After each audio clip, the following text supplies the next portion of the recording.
Supreme court के आदेश के मुताबिक एसबीआई ने चुनाव आयोग को चुनावी बॉन्ड से जुड़ी जानकारी सौंप दी है। चुनाव आयोग ने सोशल मीडिया प्लेटफॉर्म एक्स पर पोस्ट कर इस बात को बताया है। अब सवाल है कि आखिर इन आंकड़ों और जानकारी से क्या सामने आएगा।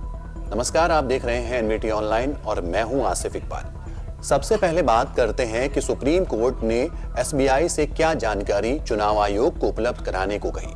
अदालत ने एसबीआई से कहा था कि उन्हें केवल दो तरह की जानकारी देनी है। पहली ये कि बॉन्ड कब खरीदा गया, खरीदने वाले का नाम और खरीदे गए प्रत्येक बॉन्ड की कीमत क्या थी, और दूसरी ये कि किस पार्टी ने कितने बॉन्ड को भुनाया, किस तारीख को भुनाया गया और भुनाए गए बॉन्ड का मूल्य कितना है। अब निर्वाचन आयोग ने बताया है कि सुप्रीम कोर्ट के 15 फरवरी और 11 मार्च 2024 के आदेश के सिलसिले में एसबीआई को दिए गए निर्देशों के पालन में स्टेट बैंक ऑफ इंडिया ने निर्वाचन आयोग को 12 मार्च को चुनावी बॉन्ड पर डिटेल सौंपी है।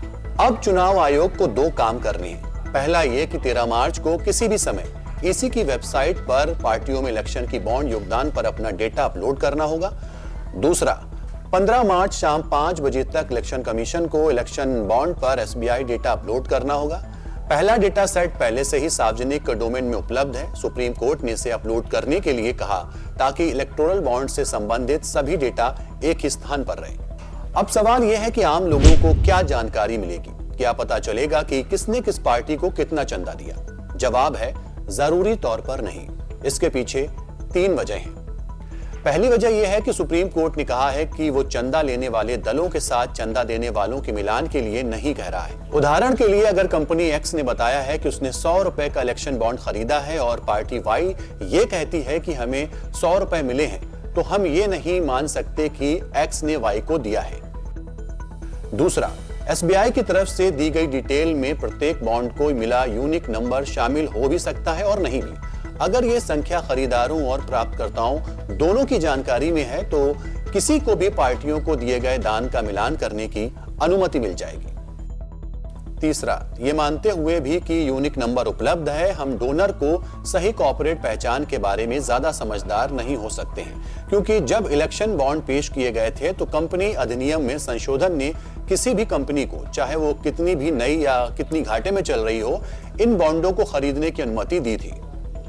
जैसा कि एक्सपर्ट्स कहते हैं कि ये प्रभावी रूप से एक बड़े कॉर्पोरेट को राजनीतिक फंडिंग से साफ उद्देश्य के लिए एक शेल कंपनी स्थापित करने की अनुमति देता है। इसलिए अगर आप देखते हैं, मान लीजिए फ्लेमिंगो नामक कंपनी एक बड़ी दाता है और अगर आप ठीक से आश्वस्त हैं कि फ्लेमिंगो एक स्थापित कंपनी नहीं है, तो ये पता लगाना मुश्किल हो सकता है कि कौन सा बड़ा कॉर्पोरेट दाता फ्लेमिंगो के पीछे है। आपको बता दें कि सुप्रीम कोर्ट ने 15 फरवरी को एक ऐतिहासिक फैसले में केंद्र की चुनावी बॉन्ड योजना को रद्द कर दिया था। शीर्ष अदालत ने इसे असंवैधानिक करार दिया था। अदालत निर्वाचन आयोग को दानदाताओं, उनके द्वारा दान की गई राशि और प्राप्तकर्ताओं का खुलासा करने का आदेश दिया था।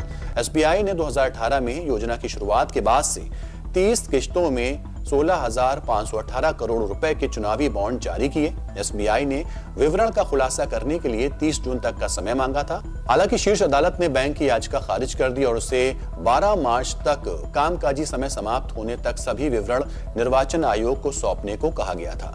अब एसबीआई ने सारा विवरण चुनाव आयोग को सौंप दिया है। देखते रहिए एनवीटी ऑनलाइन।